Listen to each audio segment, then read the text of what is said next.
Hello my beauty bots, welcome back to my channel. As you can see, I am already diving into my sneaky snack. If you are new here, my name is Faith, and today we're going to get into some horrific dating fails.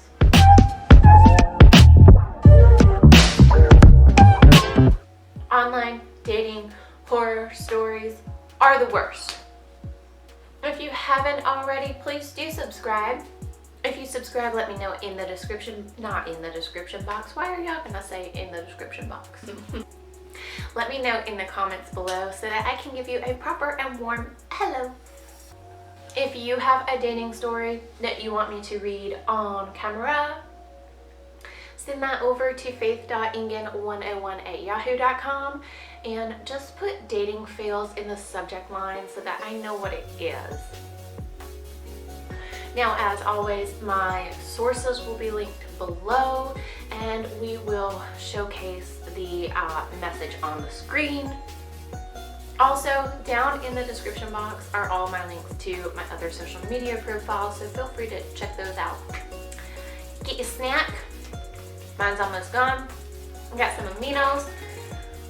Sit back, relax. Let's read these together. Tell me if I had chocolate on my face, right? Okay, cool. So our first story reads, after talking back and forth on a dating website with a guy, one woman decided to exchange Facebook information with him. After noticing and commenting on a picture of her daughter, the guy made a comment about how he recently taught his own all about masturbation.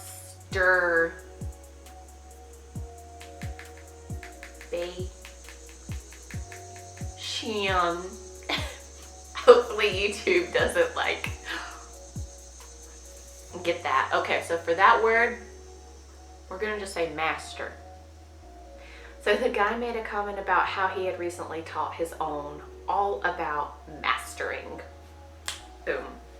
After explaining how uncomfortable and unnecessary telling her that was, the man tried to justify himself by explaining that dads should be the one to teach their daughters about sexual matters.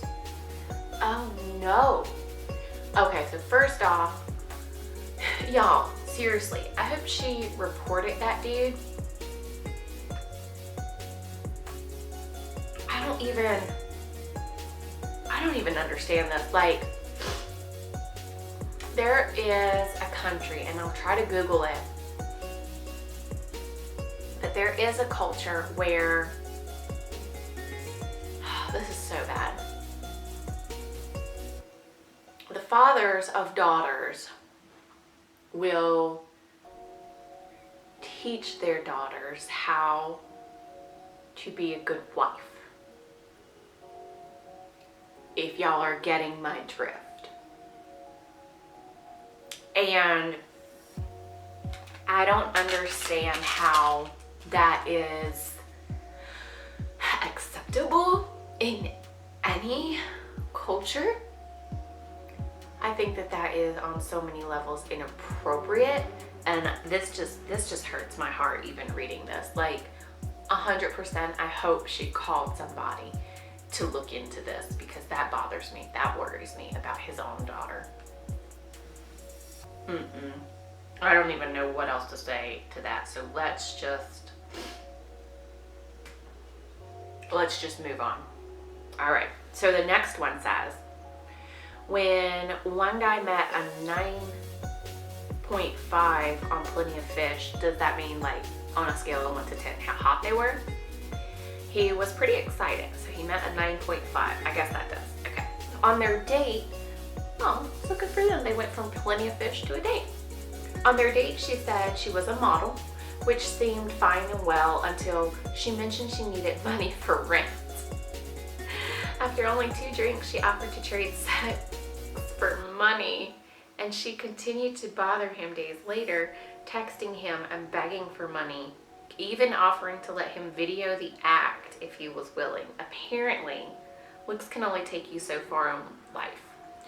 So it sounds more like she was an aspiring model, which, yes, she was probably broke because most models, while they're, you know, trying to land their career, are broke. Unless you're like Kendall. So that's the worst. That's the worst. I don't even know what to say to these. Really don't. I hope he just like kind of left her though. This one's pretty long, so bear with me. And this is from Eleni. Eleni? We're gonna say Eleni. Okay. So I had been talking to this guy I met on Tinder for a couple of weeks, and he seemed nice enough. One day I posted on Snapchat that I was going to get coffee, and he writes back asking to join. I agreed and gave him the name of the place where I was going to be. I sit down and the waitress takes my order, a caramel latte. He enters and we say our hellos. Conversation wise, it was fine. Nothing too excited, but not horrible. We were both Dominican, so we bonded over that, but he was good looking and he knew it, so a lot of conversation became about him. He orders his coffee and 2 appetizers, then another 2, and another 2. When he gets the last one, he offers me some, but I decline because I have plans after to eat with my friends. So at this point, I have had 1 coffee and he's had 6 appetizers and a coffee. Now, this place isn't cheap. My latte was $7 and all the apps, they sell for $14 plus. When the check comes, I take out $10 from my wallet and put it on the table. He looks at me and says, "Aren't we going to split it?" I start laughing because of course he must be kidding since I didn't even have 1 bite of the apps and the check is over $100. He's not laughing, so I realize he's not kidding. I tell him I'm not paying since I didn't eat anything. He says, "So? That was your decision." At this point, I really don't want to argue, so I just stand and tell him to have a good day. He started yelling in the restaurant, saying all these insults about me and how sad that makes him because I seem nice and he had high hopes for us. I could hear him yelling still when I was outside. Okay, so curious if y'all, have you ever been in a situation where you're on an official date or you're out with somebody and all of a sudden they opt to split the check? So I have not, but I have heard from a friend of mine who actually went on what she thought was a date because the guy asked her out.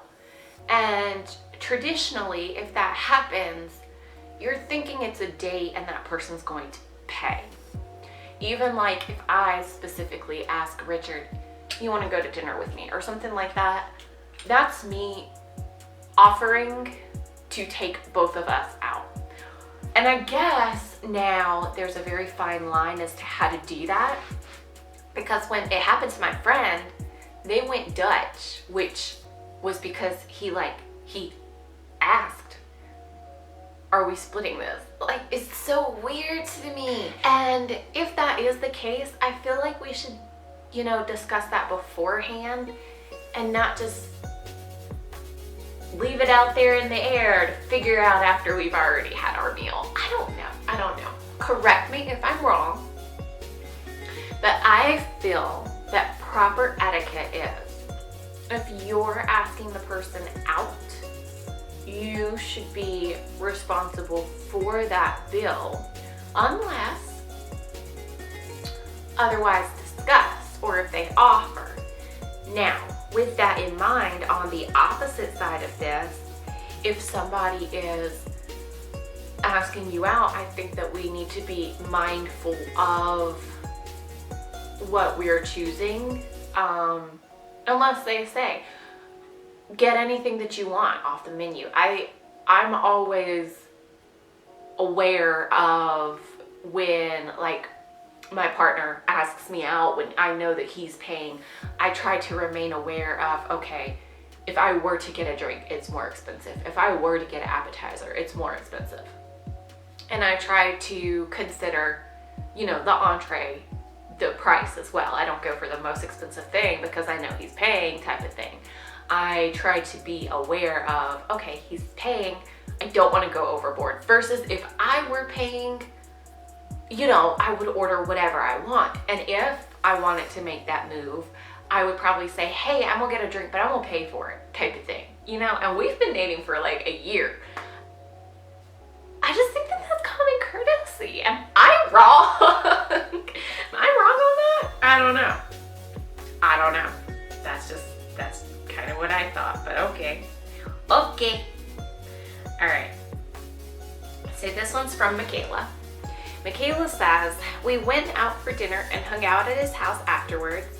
It went pretty well, but I was getting a weird vibe, so I decided to go home. Immediately after I left, I noticed a car following me, so I started to get really nervous. I drove to my friend's house instead of mine, asking him to wait outside for me. When I arrived, the car was still following me, so I quickly got out of my car and ran into my friend's house. We saw the car drive by, so we thought we were good, but we heard knocking at the door about 5 minutes later. My friend opened it while I stood behind him holding a knife. When he opened it, there stood the guy I had just gone on a date with, holding an earring in his hand. He explained he was just trying to return it because it looked expensive. Later that night, I realized that I had both earrings in and that wasn't even my earring. I hadn't spoken to him since that night and I haven't used Tinder either. Ooh, that's creepy. Ooh, that's creepy. The first thing that I want to comment on is the fact that she had gone on a date with him and then they hung out at his house afterwards. So to me, and I guess Tinder's different because Tinder has a higher expectation of using the app for intimacy afterwards, after dinner or whatever. If you're filling each other, you know, you go back to each other's place. But I have never been a fan of allowing somebody to know where I live until like a couple of dates. Because, I mean, I'm paranoid, so is that just me? I'm paranoid. But with Richard, it was a little bit different because we were in the middle of the pandemic and his brother was one of my best friends. So I knew if he came to my house and something happened, like, I'd just call his brother up and be like, bro, something sketchy, like, please get him.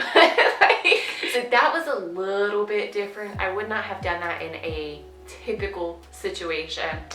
But usually for me, it just makes me so nervous because you don't know if somebody's like this. Or, I mean, I don't know, he sounds like Joe from You. Like he does. It's creepy. It's creepy. And then I'm always paranoid about, well, if you know where I live, are you gonna just come by anytime?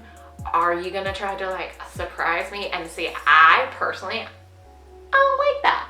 Cause at the end of the day, like, I'm taking a shower, I'm putting on my sweatpants, I'm taking off my makeup, I'm cooking some food, I'm stuffing my face, and I'm watching my smut TV.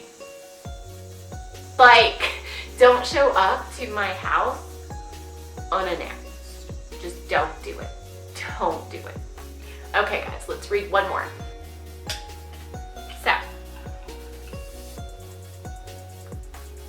let's do this one. This is from Anonymous. And it says, and this date that proved good things come to those who wait. Ooh. I had left my ex about a year prior and dated a ton. I literally went on a date each night. It was mostly bland and nothing too exciting came from it. Then I matched with a cute guy from an hour away. We messaged extensively for about a week before meeting up. For our first date, we had dinner, walked around a casino, and then saw 50 Shades of Grey. It was a beyond awesome date. When I got home, I promptly canceled all future dates with others I had planned. After our second date, we moved pretty quickly from that point. We live together and have the world's weirdest cat. We've been together for almost 2 years and have been engaged for nearly a year. Oh, well, that doesn't sound horrific at all.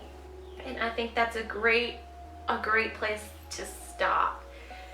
You know, online dating, it's not bad. It's just a lot harder, but there are people who are as serious as you are to legitimately find something that's real. And I'm so happy that this person found it. It makes me want to cry because I'm just so happy for them. It's hard enough to find that kind of thing in real life, but when you have the rare chance of finding it through online dating and then you meet up and it just goes so well. Like, I'll say Richard and I didn't do any kind of like online dating. We met once, but I mean, we didn't really talk to each other like that. We may have said hello. Like, we may have said hello. But other than that, it was like texting. And it was like texting nonstop for maybe a month before actually meeting in person. And our first date was, I mean, it wasn't a date. Our first meet up was going on a walk together. And I knew he was kind of interested because we went on a walk. It was a trail that takes you around and everything. And every time we'd come back to the start of the trail, he'd be like, "You want to walk for another one?" And I was like, "Sure." Oh, I don't know. I think we did it like 4 times. And finally he was like, "Okay, well, you know, he had to, I don't know, go to his brother's or something." But it was like every time he asked, I was like, "Yeah, he's feeling you, girl. He's feeling you. It's fine." It's fine. But to my original thought before meeting up with him, that's probably him now. My original thought after texting back and forth for like a month, her conversations were awesome and everything. I feel like we really vibed with each other well. But your initial fear is, just because we're so good via text doesn't mean that's going to translate into real life. So my initial fear was, I know I have a stain on my shirt. When I meet him, the vibe's not going to be there. So to go and meet him and find out that it was, and that our conversation was still easy like it was in text, that is like the best feeling. So in short, I'm excited that you know, she found that and that worked for her. I'm assuming it's a her. I'm sorry, I'm assuming.